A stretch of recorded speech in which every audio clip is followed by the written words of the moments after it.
El Consejo Fiscal Asesor emitió formalmente esta semana un nuevo informe en su calidad de observador y revisor de los cálculos que realiza el Ministerio de Economía para evaluar el cumplimiento de la regla fiscal. Recordemos, el Consejo Fiscal Asesor es un órgano independiente, de carácter técnico, que se creó junto con la nueva regla fiscal para velar por la sostenibilidad de las finanzas públicas. ¿Qué valoración hizo el Consejo sobre el ajuste que viene llevando adelante el gobierno? ¿Qué opinión tiene sobre los desafíos de la política fiscal en este último tramo del periodo de esta administración? ¿Qué dijo en particular sobre el espacio fiscal que hay para llevar adelante una rebaja de impuestos como la que ha puesto sobre la mesa el presidente junto con otras autoridades? Bueno, sobre esos puntos es que vamos a conversar en los próximos minutos con la economista Tamara Yandi, socia en Exante. Tamara, ¿qué tal? Buen día, ¿cómo estás? Muy bien, muy buenos días. Tamara, te propongo comenzar con un breve repaso quizás de cómo funciona la regla fiscal que implementó este gobierno y qué rol juega el Consejo Fiscal Asesor, ¿no? En esta nueva institucionalidad fiscal, como la llaman habitualmente desde el equipo económico. Bárbaro. Bien, a ver, empecemos por lo más básico. En términos simples, una regla fiscal es una restricción para la política fiscal. Busca limitar la discrecionalidad de los gobiernos para implementar cambios en la política fiscal. Generalmente lo que se busca es evitar que los gobiernos gasten en exceso en las fases altas del ciclo y que dejen a los gobiernos siguientes la tarea de hacer ajustes. En el mundo hay reglas fiscales bastante diversas. En Uruguay la regla fiscal quedó establecida en la ley de urgente consideración y tiene esencialmente tres componentes. Un tope para el endeudamiento que puede tomar el gobierno, un tope para el ritmo al que puede crecer el gasto del gobierno central, de la administración central, y en tercer lugar, una meta del llamado resultado fiscal estructural, que viene a ser el resultado fiscal corregido por factores extraordinarios y por los efectos del ciclo económico. El pilar del tope de endeudamiento es bastante sencillo de medir y de controlar, pero los otros dos componentes de la regla dependen de algunos cálculos técnicos. Y justamente a raíz de esa complejidad es que la implementación de la regla fiscal en Uruguay vino acompañada de la creación de dos instituciones, el Consejo Fiscal Asesor y el llamado Comité de Expertos. El Consejo Fiscal Asesor, que es el que nos ocupa hoy, es un órgano técnico, como decía Emiliano, que está integrado por 3 economistas independientes, que actualmente son Alfonso Capurro, Aldo Lema y Ana Fostel, y que tiene que velar porque el Ministerio de Economía mida bien el cumplimiento de las metas y en particular que hagan bien sus cálculos de resultado estructural. Y también, puede pronunciarse sobre otros temas que inciden en la sostenibilidad fiscal de las cuentas públicas. Avancemos, si te parece, sobre el informe que emitió esta semana el Comité Fiscal Asesor. ¿Cuáles señalarías como las conclusiones principales del análisis? Bueno, hay varios aspectos a destacar. Voy a ir por partes. Quizás lo primero es señalar que el Consejo Fiscal Asesor convalidó los cálculos de resultado fiscal estructural que presentó públicamente la ministra Arbeleche la semana anterior, que confirmó que se ajustan a la metodología pactada. Eso parece un poco trivial, pero la verdad que no lo es. Eso implica validar el criterio de selección de los factores que se ajustan como extraordinarios. El ejemplo de los gastos asociados al COVID es bastante obvio, pero también hay otros elementos que se consideran extraordinarios, como adelantos de gastos, ajustes en lo que se consideran utilidades normales de UTE o BROW, por poner algún otro ejemplo. También implica validar la estimación del ciclo económico que se usa para corregir las cifras. La economía viene recuperándose del shock de la pandemia, pero en el promedio del 2022 no había alcanzado todavía su nivel potencial, eso quiere decir que tenía como algunos recursos ociosos. Eso implica que los ingresos y los gastos del gobierno todavía estaban un poco fuera de lo normal por efecto cíclico y eso fue corregido. Y también el Consejo Fiscal Asesor también hizo un conjunto de apuntes técnicos sobre los cálculos que, son apuntes que en Exante compartimos plenamente, pero que quizás no vale la pena recorrer ahora al aire. Me quedaría con la conclusión general de que el resultado fiscal estructural del gobierno bajó, el déficit bajó a 2,4% del PBI que es incluso un poquito más bajo de lo que se había proyectado inicialmente, y que también se cumplieron las otras dos patas de la regla, la del ritmo de expansión del gasto y la de endeudamiento. Con el déficit estructural en ese 2,4% del PIB, ¿se puede decir que se completó el ajuste o la consolidación fiscal que se pretendía llevar adelante? Sí, eso es algo que el informe destaca muy positivamente, el camino recorrido. En definitiva, el déficit estructural bajó de una estimación de 4,6% del PBI en 2019 a 2,4% del PBI el año pasado, que es de hecho, como decía, una décima menos que el objetivo de 2,5% del PBI que inicialmente se había planteado para el final del mandato cuando se creó la regla.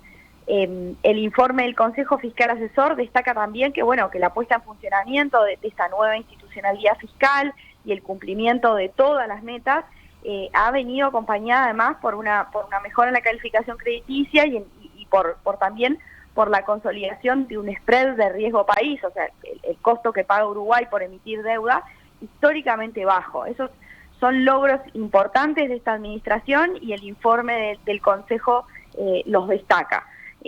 Ahora, al mismo tiempo, el informe también contiene algunas valoraciones que marcan algunos puntos de alerta o aspectos a monitorear de cara a cómo se está configurando el escenario fiscal para los próximos meses. Bien, ¿te parece si repasamos esos puntos de alerta, Tamara? Bien, a ver, en general son bastante coincidentes con opiniones de nuestro equipo en Exante que hemos venido compartiendo en el programa otras veces en las que repasamos la dinámica fiscal, ¿no?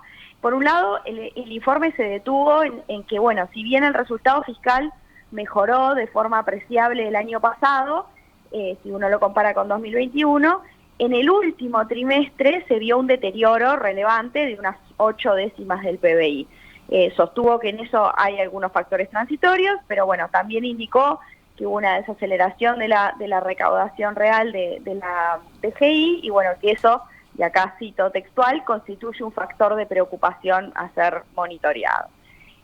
Después, por otro lado, el informe indica que, bueno, que con un panorama de probable caída de la inflación a lo largo del año, algunas partidas del gasto pueden terminar subiendo más de lo previsto en términos reales y que eso puede tener un impacto en el déficit estructural. Eso es algo que también hemos conversado en el programa. Típicamente salarios y pasividades van a subir más que la inflación este año y eso va a cambiar la dinámica de años previos. Si la inflación baja muy rápido, la suba en términos reales puede ser más de la prevista. También se refirió a que, bueno, si la inversión y los gastos de funcionamiento siguen subiendo al ritmo que lo hicieron en el último tramo del 2022, eso podría tensionar el cumplimiento del segundo pilar de la regla fiscal, que, como decía al principio, es el que vincula el crecimiento del gasto con el ritmo de tendencia del crecimiento del PIB. En este último tiempo, esos gastos estuvieron creciendo por arriba del ritmo de tendencia del PBI. Bien, ¿qué más, Tamara? ¿Qué otro punto remarcan? A ver, bueno, en lo macro el informe también se refirió a algunos riesgos asociados al contexto internacional y al impacto que podría tener un aumento del tipo de cambio sobre la dinámica de la deuda, pero bueno, capaz que la valoración más relevante, sobre todo en las circunstancias actuales, fue la que hizo en relación al espacio, entre comillas, para las decisiones de política fiscal, ¿no? Y a nuestro juicio fue una valoración bastante oportuna, dado el anuncio de rebaja de impuestos que puso el gobierno sobre la mesa, ¿no? Vamos por allí, entonces, si te parece. ¿Cuál fue la posición del Consejo Fiscal Asesor sobre esta propuesta, sobre este tema que está instalado? Bueno, hizo una serie de comentarios sumamente pertinentes a nuestro juicio desde su rol de velar por la sostenibilidad fiscal y desde su posición técnica e independiente. Capaz que los ordenarían en tres grandes grupos de comentarios. En primer lugar, explicitó que no estamos, digamos, ante una mejora del crecimiento potencial de la economía que sea consistente con una expansión fiscal permanente. ¿Qué quiere decir esto? En palabras simples, quiere decir que, bueno, si partimos de que estamos en el nivel de déficit estructural, el objetivo, el que queríamos tener, no hay holgura. Si no visualizamos que la economía vaya a crecer más en forma permanente, entonces no hay espacio fiscal para una rebaja de impuestos que sea permanente. En todo caso, ese espacio fiscal deberá generarse con ahorros estructurales en las partidas de gasto que de alguna forma compensen esa resignación de ingresos. En segundo lugar, y conectado con lo anterior, el informe subraya la importancia de que, bueno, cuando se comuniquen los detalles sobre la magnitud, sobre la composición, sobre la fuente de financiamiento que van a tener estas rebajas impositivas, o sea que aún no está sobre la mesa, que cuando el gobierno lo haga, explicite los impactos esperados en el resultado fiscal estructural. Subyace a este planteo un pedido de que se explicite qué partidas de gasto se van a recortar en forma compensatoria, factores transitorios, por ejemplo, como que, bueno, ahora se va a gastar menos por temas relacionados al COVID, no cuentan, entre comillas, para esto, ¿no? Estamos hablando de elementos eventualmente más estructurales. Y en tercer lugar, partiendo de que la situación fiscal actual no es de grandes holguras, lo otro que el informe subraya es que todo desvío respecto del objetivo de resultado fiscal implica menos espacio para reaccionar después contracíclicamente a eventuales shocks negativos que puedan presentarse en estos próximos trimestres, como cambios en el escenario internacional, como la situación de sequía o cualquier otro evento excepcional que se presente. Para terminar, Romina, destaco que todo esto, todo esto que vengo comentando, el informe lo sostiene desde su rol, de órgano que vela por el resultado fiscal estructural. Obviamente el Consejo Fiscal no tiene atribuciones sobre los temas relativos a los impactos redistributivos que puede tener la rebaja del IRPF y del IAS, o los impactos redistributivos o de asignación de recursos que tienen eventuales recortes compensatorios del gasto que se puedan producir. Obviamente eso pertenece al terreno político y es algo sobre lo que tenemos que esperar probablemente debates extensos y acalorados en estas próximas semanas. Podemos volver sobre este otro aspecto en alguna otra oportunidad cuando se conozcan los detalles de las medidas. Seguro que sí, Tamara. Bárbaro. Bueno, muchas gracias, muchas gracias por este primer enfoque entonces con lo que dejó este informe del Consejo Fiscal Asesor, el resultado estructural, con también teniendo presente la nueva institucionalidad fiscal, los logros que le marcó al gobierno y también los señalamientos que le hizo. Gracias. Buen fin de semana. Buen fin de semana y nos reencontramos la semana que viene. Dale. Chau, chau. Chau, chau.